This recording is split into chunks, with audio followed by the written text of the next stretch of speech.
সন্ধ্যার সময় যে জিজ্ঞেস করে, ভাই আপনি এখানে দেখতেছি সন্ধ্যা থেকে সে সকাল থেকে নিয়ে সন্ধ্যা পর্যন্ত কাবা ঘরের দরজার সামনে বসে আছেন, আসলে বলেন তো আপনার চানটা কি? আবু যর গিফারী রাদিয়াল্লাহু আনহু বলেন, আপনার নাম কি?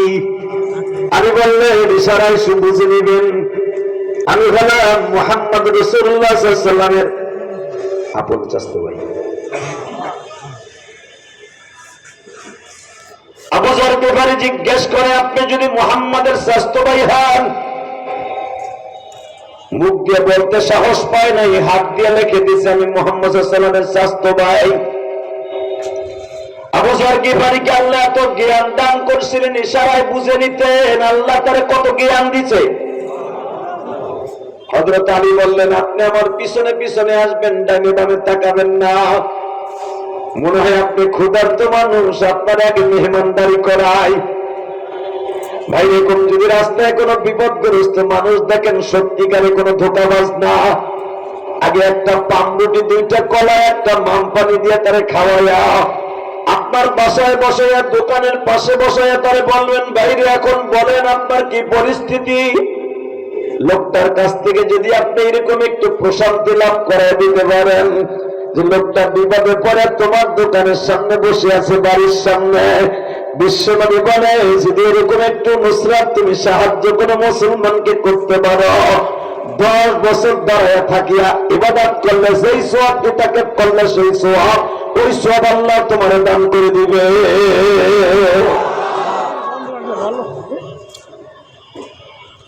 আবু যর গিফারী আলী বললেন, আপনি আমার পিছনে পিছনে আসবেন, যদি আপনি আমার পিছনে পিছনে আসেন এটা জানতে পারলে কাফেররা আপনারে মারবে।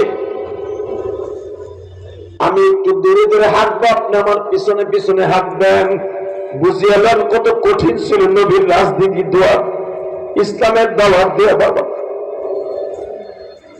হযরত আলীর সামনে সামনে হাঁটে,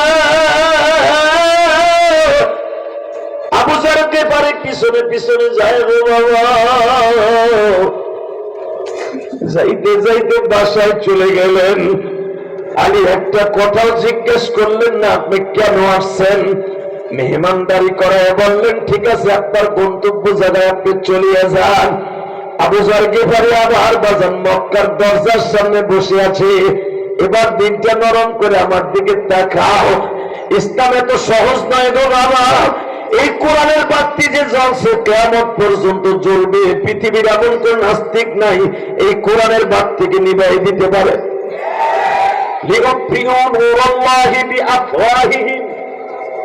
এই বাতি কে জ্বালাইছে?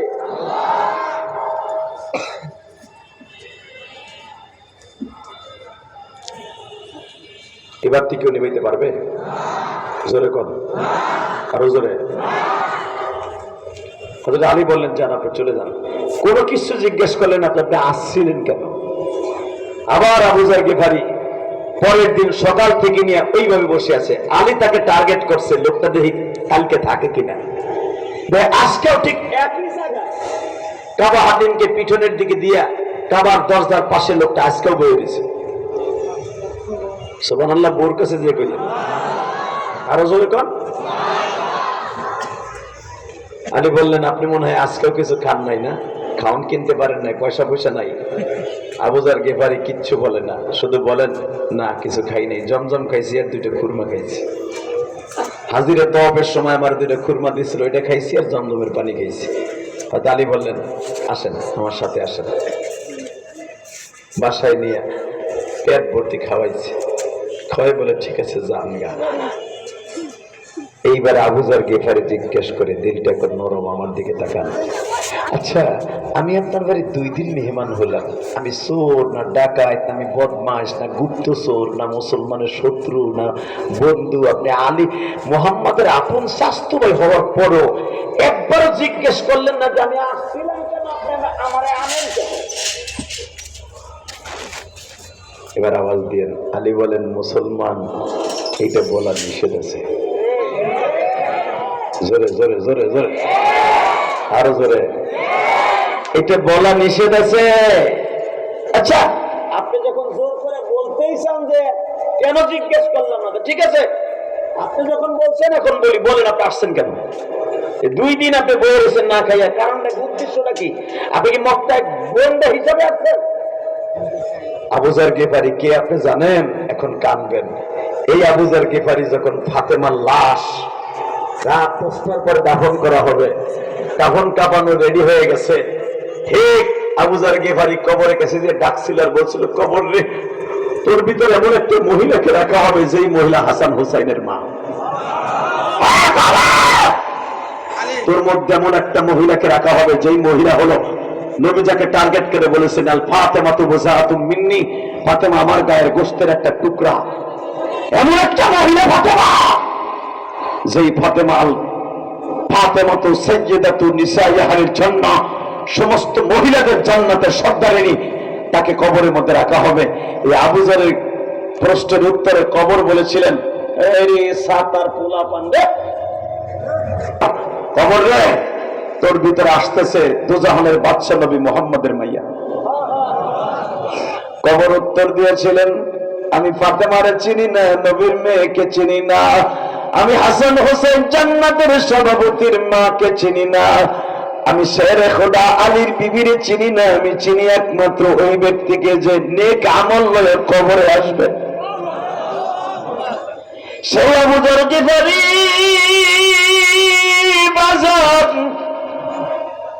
এত বড় দামি সাহাবী, এত বড় একটা গোত্রের চেয়ারম্যান। হযরত আলী বললেন, তাহলে বলেন আপনি আসছিলেন কেন? বলে, আচ্ছা তুমি না আমার প্রথম পরিচয় দিয়ে বলছিলাম মোহাম্মদ তোমার আপন চাচতো ভাই, লোকটা কই আছে বলবা? আল্লাহু আকবার বললেন না? হযরত আলী বলেন, আপনি তারে দেখতে যাবেন মানে কি? তারে হত্যা করবেন এই নিয়ত করে? যদি এই নিয়ত থেকে থাকে, আপনার আমি এখনই 2 টুকরা করে ফেলবো। আবু যার গিফারি বললেন, এত রাস্তা অতিক্রম করে 1 সপ্তাহ পায়ে হেঁটে এসে আমি তারে হত্যা করতে আসছি না, যা বলার আমি তার সামনাসামনি বলবো, যদি তুমি আমাকে একটু তার কাছে পৌঁছে দাও। আবু যার গিফারি যখন এই কথা বললেন, আমি শুধু তার জীবনে 2 নয় না, একবার দেখবো, একবার শুধু দেখবো, তার সারা দুনিয়া আবু জেহেল লোক লাগাই দিয়েছে, এমনকি আমাকে গিফার গোত্র বাজার পর্যন্ত চলে গেছে খবর, মক্কায় এমন একটা লোকের আবির্ভাব হয়েছে যার দেখলে মানুষ পাগল হয়ে যায়, যার দেখলে বাপ বেটার মধ্যে জ্ঞানদান শুরু হয়ে যায়, যার দেখলে স্বামী স্ত্রীর মধ্যে আর মিল মহব্বত থাকে না, যারা দেখতে গেলে মানুষ পাগল হয়ে যায়, ওই লোকটারে না দেখে আমি মরতে রাজি না। আসলে আপনাকে কষ্ট হয়ে গেছে, আমার ওয়াজ 1 ঘন্টার উপরে হয়ে গেছে, চলে গেলে আজকে ভালো হইব। হ্যাঁ, যে বাদশা পুছতাছি আপনাকে বাপ বেশি ভালো না। রেডি? আল্লাহু আকবার বলেন তো। আবু যার গিফারি বলেন, আমি আমার গোত্রের একজন নেতা, 4,500 মানুষের নেতা আমি। আমার দেশে খবর পৌঁছে গেছে যে মুহাম্মাদের দেখতে গেলে সে পাগল হয়ে যায়, বাপ বেটার বেড়ে গ্যাঞ্জাম লেগে যায়, লোকটা মৃত্যু। আমি নিয়ত করছি তার চেহারা না দেখে মরবো না। সঙ্গে সঙ্গে আবু যার গিফারি বলেন, আমি তার একটু দেখবো। আলী বলেন, শোনেন, তার কাছে যেতে হলে একটা সিস্টেম আছে, কি আপনি আমার পিছনে যা আসতেছেন এটা দেখা যাবে না, তাহলে আপনারা মেরে ফেলাইব আবু জেহেলের বাহিনী। আপনি আমার পিছনে আমার ফলো করে যে আসতেছেন মুহাম্মাদের বাড়িতে, এটা বুঝতে দিবেন না। আমি মাঝে মাঝে পাথর ধরে ভিক্ষা মারবো, আপনি হাঁটতে থাকবেন, আমি পাথর যেদিকে মারবো আপনি ওদিকে যেতে থাকবেন। আল্লাহু আকবার জোরে বলেন। মাঝে মাঝে আমি পিছনে পড়বো, আপনি সামনে যাবেন গা, আবার আমি সামনে যাবো দৌড় দিয়ে, আপনি পিছনে যাবেন গা, এইভাবে রাস্তা অতিক্রম করবো, কেউ যেন বুঝতে না পারে আপনি আমার সফর সঙ্গী। চিন্তা করেন ইসলামের জন্য কত কঠিন ছিল, কত কঠিন ছিল, কত কঠিন ছিল। হযরত আলী জাবালে সাফা মারওয়ার মাঝখান দিয়া, আলী পাথর মারে, আবু যার গিফারি বুঝে নেয় যেদিকে আমার যেতে হবে, আবার আলী হাঁটতে হাঁটতে যায়, সে পিছনে যায়, আবার পিছনে যায়, আবার সামনে যায়, এইভাবে যাইতে যাইতে বিশ্ব নবীর দরজার কাছে হাজির। আরে ওই যুগে যদি আমাকে জন্ম হইতো রে, আমি গুনাহগার যদি একবার নবীরে দেখতে পারতাম যে আমার নবীরে আবু হযরত আলীর সামনে আমার নবীর সামনে লয়ে গেছে। আল্লাহ তোমার নবীর যারা জীবনে একবার স্বপ্নে দেখতে চাই এদের চোখের পানিগুলো কবুল করবা। নবীর জীবনে যদি কেউ একটা দিন স্বপ্ন দেখেন তার জন্য জাহান্নামের আগুন হারাম হয়ে যাবে। দেখেন তো এখন এক ফোঁটা চোখের পানি আসে কিনা। বেজন্ডিবার আমার দিকে তাকান, আবু যর গিফারি দরজায় নক করতেছে আলী।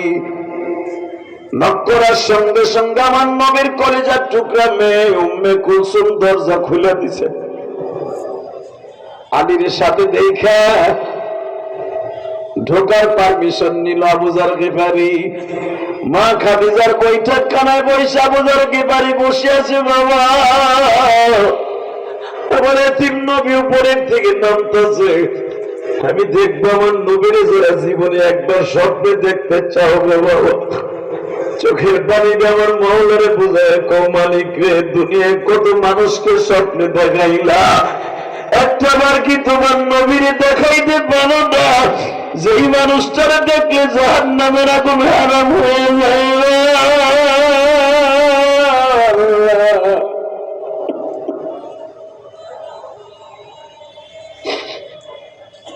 আমার মিরপুর 11 নম্বরের যুবক ভাইরা ও কাশির বাইরা, 12 নম্বর 13 নম্বর 14 নম্বরের বাইরা, 10 নম্বরের বাইরা, 11 নম্বর মিরপুরের বাইরা, আজকে 21 জানুয়ারি 2025 সালে আমার মওলারে দেখায় দাও। 2025 সালে 21 জানুয়ারি তুমি আমার আল্লাহরে বুঝায় কমলি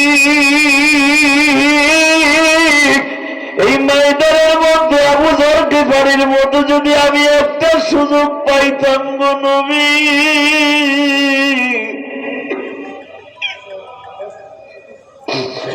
আমার নবীর পাও দুটো জড়ায় ধরে চুমা দিতাম আর বলতাম নবী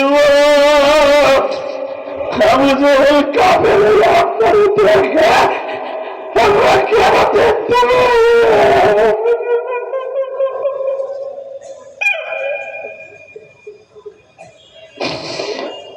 তুমি দেখো তোমার পাগল গুলো নবীরে দেখার জন্য কাঁদা।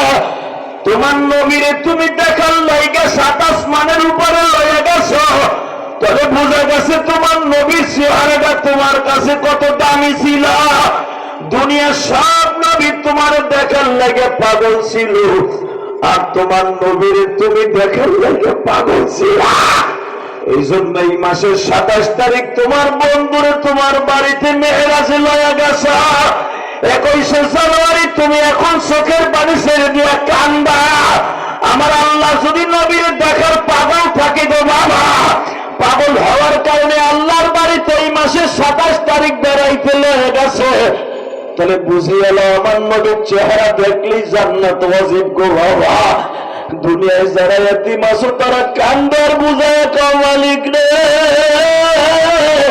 আমার নবী এতিম আমিও এতিম।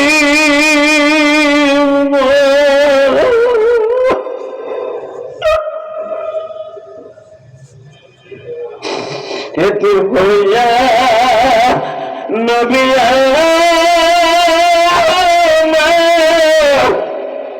কান্দা মদিনাতে,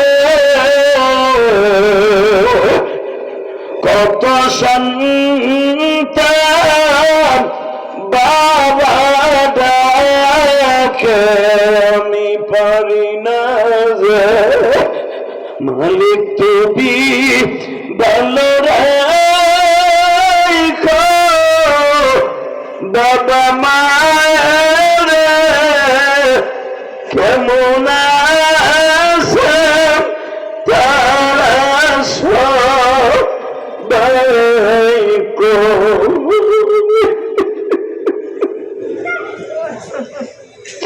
আল্লাহ দেখো আমার পাগল ভাইরা কে যেন মার জন্য কান্দে, কে যেন বাবার কথা মনে করে কান্দে। মানি চোখের পানি যদি তোমার কাছে হীরার চাইতে দামি হয়, এদের চোখের পানির খাতিরে মাপ দিতে পারবা না। মিরপুর 11 নম্বর, 10 নম্বর, 12 নম্বরের দিকে তাকান। মহিলারা হয়তো মহিলা প্যান্ডেলে অথবা বাসায় বসে বসে আমার মায়েরা কান্দে। ওমা, আপনি যেই ঘরে একদিন বাসর ঘরে আসছিলেন রঙিন শাড়ি পরিয়া মা, ওই ঘর থেকে আপনি সাদা কাপড় পরে যাবেন মা।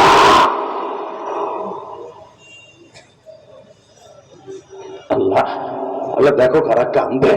আল্লাহ এদের জীবনে গুলো মাফ করে দাও আল্লাহ। আল্লাহ এদের বাবা মারে মাফ করে দাও আল্লাহ। যুবক এখন চিল্লাবি আর কানবে যদি নবীরে দেখতে চাস। আমার নবীরে দেখার লাগে আল্লাহ এত পাগল ছিল। এই 27শে রজব আল্লাহর বাড়িতে তাকে নিয়ে মাইকের ভিতরে আওয়াজ বাড়াবে, তো দীপ্ত কণ্ঠে আওয়াজ দাও। যেই নবীরে দেখার জন্য আল্লাহ নিজে 7 আসমানের উপরে রয়ে যায়, আমার ওই নবীর যদি বাংলার জমিনে কেউ গাড়ি দেয় আর জায়গায় পুঁতে ফেলবো। রাজি আসো না? কে কে রাজি আসো? আল্লাহ যদি হাত দেখে দাও।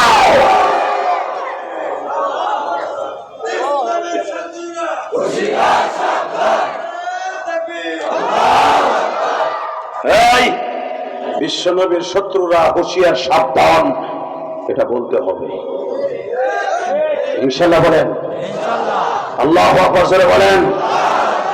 এ কলিজার যুবক, এবার আমার দিকে তাকা। তোদের পাও দুটো ধরছি। নবীরে দেখার জন্য যদি আল্লাহ এত পাগল থাকে, ওই নবীর জীবনে একটা বার স্বপ্নে দেখতে পাগল হতে পারবা না। আর নবীরে দেখতে হলে চোখের পানি লাগবে, পানি ছাড়া দেখতে পারবা না।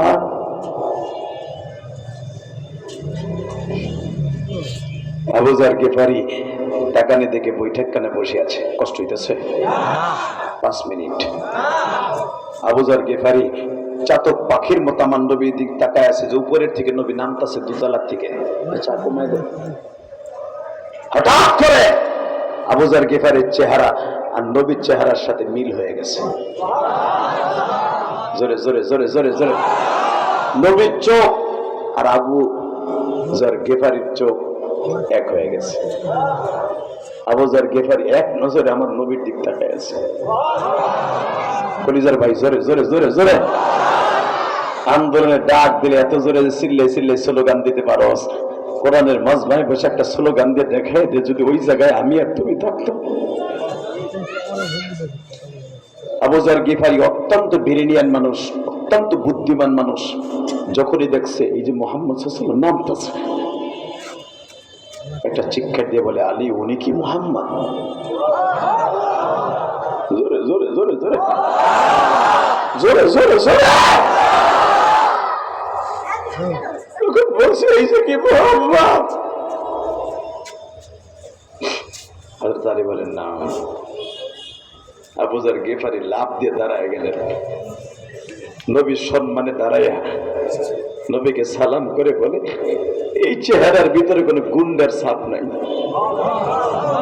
এই চেহারার মধ্যে কোনো সন্ত্রাসী ছাপ নাই, এই চেহারার মধ্যে কোনো ক্যাডারের ছাপ নাই। নবী, আমি আপনার কাছে আসছিলাম শুধু একটা জিনিস দেখার জন্য। আবু জেহেল বলতেছে মুহাম্মদ নামে একটা বদমাইশ আছে, তার কাছে গেলে মানুষ বদমাইশ হয়ে যায়। এটা কোনো সন্ত্রাসী বদমাইশের চেহারা না, এই চেহারার মধ্যে লেগে আছে আমার আল্লাহ কুদরতি নূর, আমার আল্লাহ কুদরতি নূর, আমার আল্লাহ কুদরতি নূর। আমারে পড়ায় দেন লা ইলাহা মুহাম্মাদুর। বুখারীতে দেখবেন, আমার বাপের বানানো কথা না, আমার নবী বলেন, আবু যর আপনি কালেমা পড়ছেন, আপনি কি আমার ঘরের থেকে বের হতে পারবেন? বের হলেই তো আপনাকে মেরে ফেলবে। এবার আওয়াজ দিয়েন, আপনার জীবনে কোনোদিন এত জোর আওয়াজ দেন নাই। আবু যর বললেন, জীবন দিব, মাল দিব, জান দিব, ঈমান দিব না। জোরে জোরে জোরে জোরে জোরে জোরে জোরে জোরে জোরে। জান দেব, মাল দিব, সব দিব, ঈমান দিব না। যদি আমাদের সামনে এরকম পরীক্ষা আসে, জীবন যৌবন সব দিব, ঈমান দিব না। রাজি আছি না নাই? কে কে রাজি আছেন দেখে আল্লাহ হাত হিসাবে দেখান থেকে কে রাজি আছে?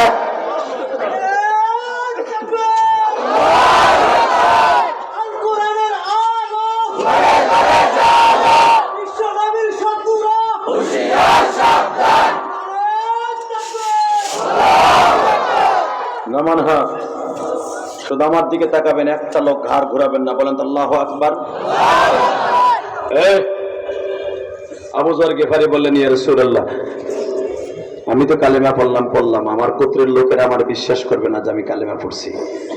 আমি যখন তাদেরকে দাওয়াত দিব, আমার কাছে একটা আলামত লাগবে, যে আলামত দেখে তারা বুঝবে যে মুসলমানের কারামতি আছে, মুসলমানের নবী সত্যটা আছে, এমন একটা কারামতি আমারে দিয়ে দেন, মুজিজা দিয়ে দেন, আমি যেন তারপর দেখায় কালেমার দাওয়াত দিতে পারি। যদি আমার গোত্রের লোকেরা দেখায় মাতবার চেয়ারম্যান, তুমি মুসলমান হওয়ার লেগে আমাকে দাওয়াত দিতেছো, তুমি দাওয়াত তাবলীগের কাজ করতেছো, নবী মুহাম্মদ তোমারে কি দিছি দাও। নবী আমার বললেন, যা। আমার নবী একটা দোয়া করে দিলেন, আবু যর গিফারির এই হাতের মধ্যে আমার আল্লাহ এমন একটা মুজিজা নূর দিয়ে দিলেন যে এইটা টর্চ লাইটের মতো জ্বলতো। আল্লাহ সুবহানাহু ওয়া তাআলা আস্তে কয় তাকে বাড়ি ঘর চিনো, আল্লাহ ওই বেড়া যেন বাইতে যাইতে না পারে। রেডি? এবার আরো জোর হবে। রেডি? আবু যর গিফারির হাতের মধ্যে বুখারীতে আসছে, নবী আমার দোয়া করে একটু চুমা দিয়ে দিলেন, লালা লাগাই দিলেন, এখান থেকে এই টর্চ লাইটের সাথে 5 ব্যাটারি লাইটের মতো জ্বলতো। এটা যদি আমাদের দেশের কোন পিসাব করে দিত, ওরে বাবা রে বাবা, আরে আমার বাবা ভালো, বাবা দেখতে কি সুন্দর, বাবারে দেখলে আমার গায়ে আসে জ্বর, বাবারে। ঠিক না বেঠিক? স্যার এখন ওরে বাপ রে, নিজের বাপরে বাপ কয় না, পীর রে বাপ কয়। তোর মার কাছে কবে গেছিল ওই হালায়? কথা বল না কেন? কোন পীর রে বাপ কওয়া জায়েজ নাই বেটা। নিজের আব্বার একবার আব্বা করে ডাক দিবি, জান্নাতের ভিতরে একটা দরজা খোলা পাবি। আর পীর রে 1 কোটি বার বাপ কইয়া 1 কোটি বার বাপ কইয়া পালাই দে, আর তোর নিজের জন্মদাতা বাপরে একবার বাপ করে ডাক দে, শূন্যস্থান পুরো হবে না। কথা বল না কেন? তোর শাশুড়িরে 1000 কোটি বার মা কো, আর তোর নিজের গর্ভধারিণীর মারে একবার মা কো, শূন্যস্থান পুরো হবে না। শাশুড়ির মা কইতে কইতে বাবা গালের মধ্যে ফ্যান জমে যায়, সাবানের ফ্যান জমে মগার পর মগা। আর মারের যদি 10টা প্যারাসিটামল এক পাতা কিনে দিতে, তুমি জানো না ব্যবসা ভালো না, দেখো না বিয়ের বলে পিটাইতেছে, সান ভালো হইতেছে, দেখো না জামাত ইসলাম পিড়ে আমাকে, দেখো না হুজুরে খালি বাস দিতেছে আমাকে, দেখো না আমাকে তো এখন ক্ষমতায় নাই, আগে আমরা চান্দা খাইছি জন্মের খাওয়া, এখন খাইতে পারি না। তোমরা খাইছো আর একবার তো খাইবো, কথা বল না কেন? জোরে কথা, কষ্ট হইতেছে। 5 মিনিট।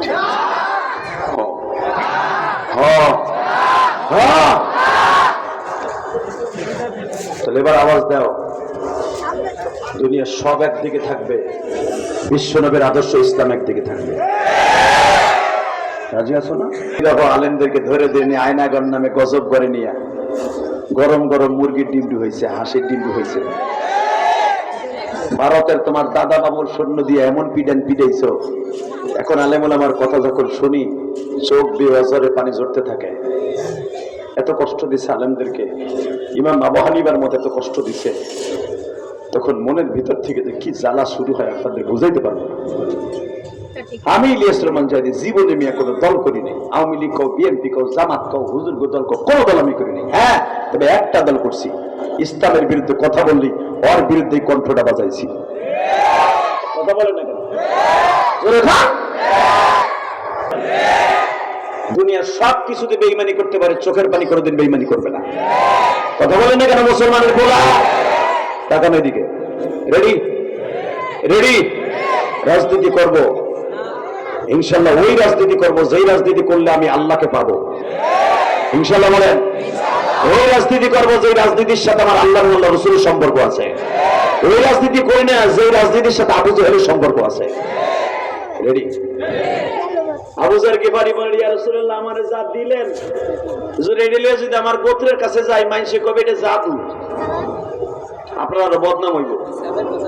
বরঞ্চ একটা কাজ করেন হুজুর, আপনি আমারে এই হ্যান্ড দিয়ে ঘুরাইয়া আমার বগলের নিচে দিয়ে দেন, হাসবেন না, এবার কানবেন। আমার নবী দোয়া করে দিলেন, আবুজার গেফারির এই ভূগোলের ভিতরে নবীর মুআজিজা এমন ভাবে তুলে দিলেন, আবুজার ঘুমায়া থাকলেও ভূগোলের ভিতর থেকে আওয়াজ আসতো। আবুজার গেফারি যখন তার গোত্রের মানুষের কাছে যে বললেন, দেখ দুনিয়ার মানুষ বেঈমানি করতে পারে, কোন মানুষের ভূগোলের ভিতর থেকে কালেমার আওয়াজ আসতে পারে না। আবুজারের গেফারির কথা শুনে